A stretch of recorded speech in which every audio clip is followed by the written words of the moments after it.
The outside shell of the tamale, we're gonna cut some foil.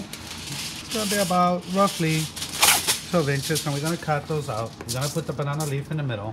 We're gonna put the masa, the meat, the accoutrement, and then wrap it up, throw them in a steamer, steam them for about 3-4 hours, and then you'll have tamales after that. When I think about tamales, I think about using a corn husk. In this case, we're gonna use banana leaf. The reason why we're going to use banana leaf is because back in Latin America, Central America, it's plentiful.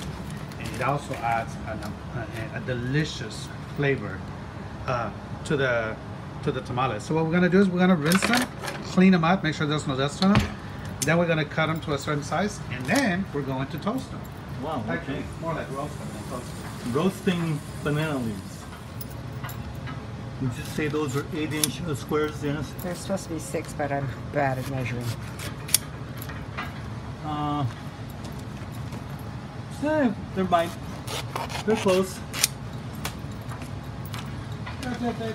Just close enough is good. Okay.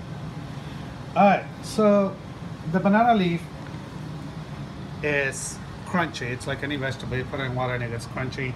And you want it to be crunchy up until a certain moment. So what we're going to do right now is we're going to take these banana leaves and we are going to do a quick roast. So this is pretty amazing because what you're going to see is the following.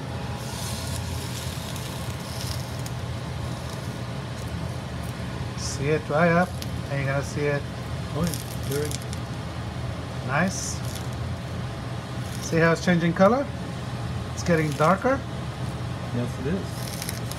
It's getting darker on the upper portion away from the first. And we take that, we turn it around.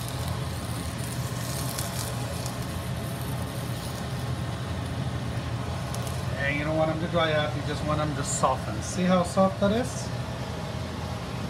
Definitely. So here's, this one is crunchy, this one is soft.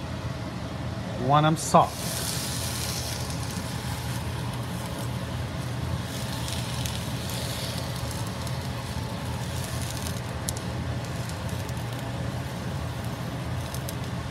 So the one on the right is definitely softening up.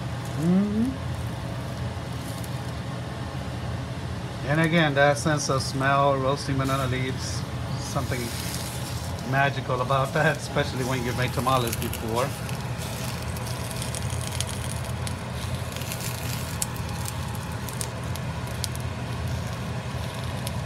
Now, are bananas indigenous to Mexico? You know what? I don't know where they are indigenous to. They probably came from south of there. It's very possible because definitely, you know, you can definitely grow banana trees just about anywhere, but you cannot get the banana fruit unless the climate is more of that Caribbean, you know, humid, hot. There we go. Look at that. Yeah.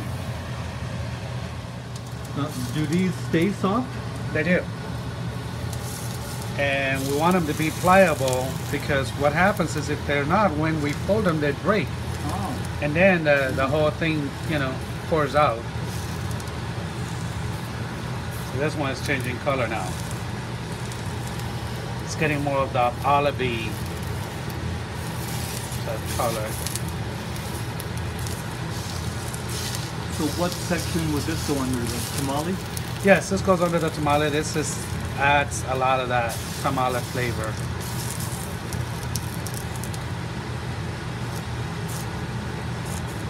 Stay soft until we make it tamales. You know what this does? It makes you appreciate the other cultures. Because if all you do is you eat the food, you say, hey, it's good food, right? But then when you appreciate the work that's done and the values that go into the creation of the food, it has a lot more meaning. Absolutely. A little understanding of what it means. And this is really the reason why most people don't make tamales except during the holiday season, is because it's so labor intensive. It's so much work that goes into it. Well, no, what I'm saying is that, you know, people buy tamales, they buy them frozen, right? They do. Yeah, and it takes all the meaning out of it. It does. it might still be very good food and Right. people will still like it, but you don't appreciate it. Absolutely.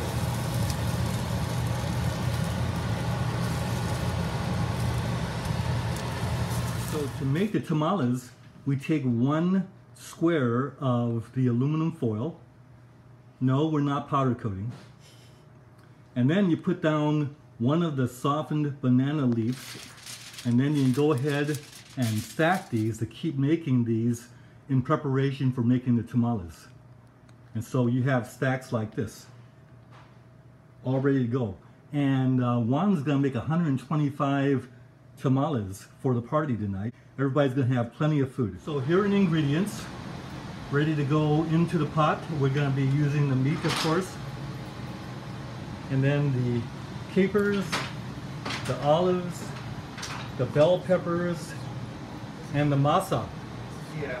So these pots are steamer pots. So underneath here there's a plate that is used for steam. So we go ahead and put that down. And what's going to happen is we're going to boil water. We're going to put water underneath. And then we're going to line this up with banana leaves. And the reason why we want to line it up with banana leaves is we want that water to have that extra banana flavoring to it and you know, the steam and all that stuff. And we're gonna what we're gonna do with the tamales is we're gonna put them around in a spiral. We're gonna go all the way around, and we should be able to feed about 40 to 50 tamales per pot. After we do that, we're gonna cover it up with plastic, and the reason for that is we need insulation so that it cooks a lot faster. And also you want equal amounts of heat on the top. When you do something like this, the heat is at the bottom. You want to distribute it. So you do a sort of convection kind of thing. And the way you do that is you put plastic on top, and there's no contamination because it's all wrapped up in foil and banana leaf. So the masa goes into the center of the banana leaf, kind of an elongated fashion. Normally we would let the masa sit for a whole day and becomes very doughy, but because we are scheduling the party tonight, we have to go ahead and do the masa while it's still in its kind of a more liquefied form, but it'll work out fine because once it's steamed and all that kind of thing, it'll cook.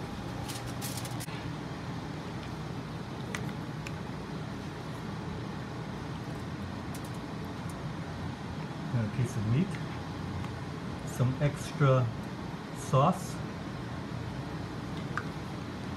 Then we come around over here to add the capers and the onions, or rather the olives, the capers and the olives, and then the bell peppers, 1 on each side,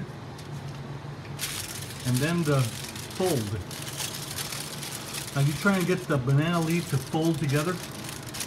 Yes, that's and we want to make the banana leaf softer by, you know, grilling them a little bit.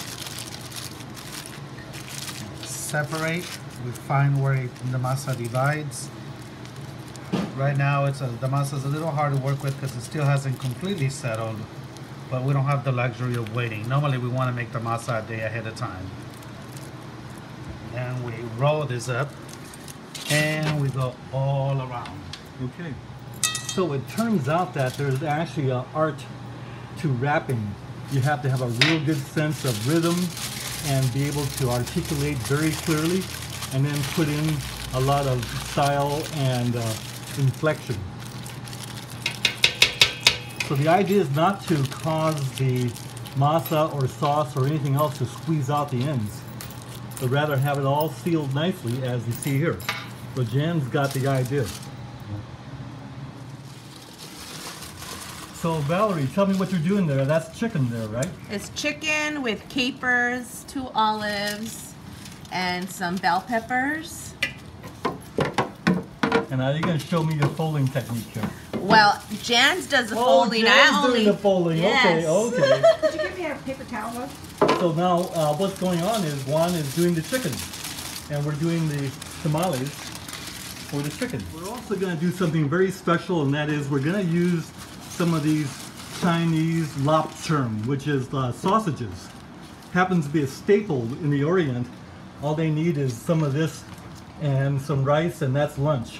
So these are going to be biracial Guatemalan There you and go. Chinese tamales. There you go. We're gonna Want some call peanuts in it too? we're gonna call it creation. They're watching Or- these tamales. This is fusion. We're doing fusion tamales. There you go. So that's in the sauce. Made by a Chinese, Guatemalan, Mexican, right? All right. Yeah. This is a tamale mud. Right. Here comes some more mud.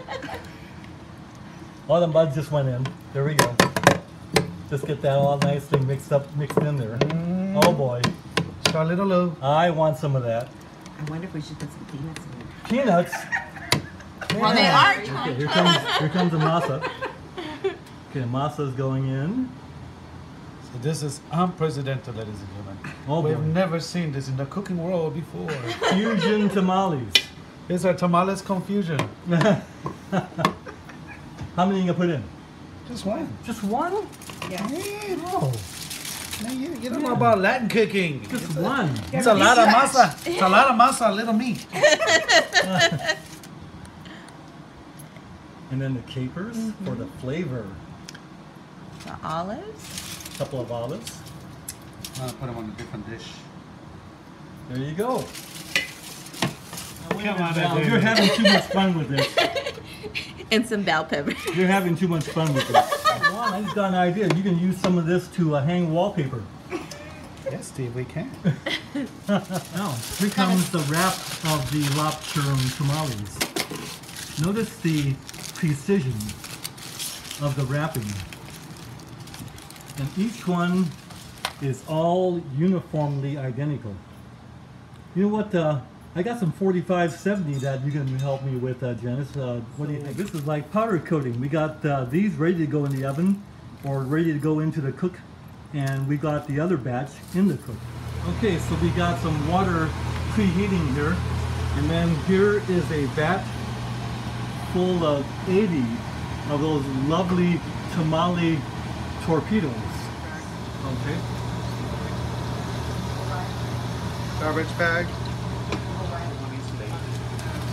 Okay, the water went in. Now we're going to go ahead and insulate with a garbage bag on top. And it won't melt because it's only going to get up to 212 degrees. There we go. That's insulated. And then the top goes on. So it's 4:30 in the afternoon now, and the cook time is 3 hours. Water is added as necessary.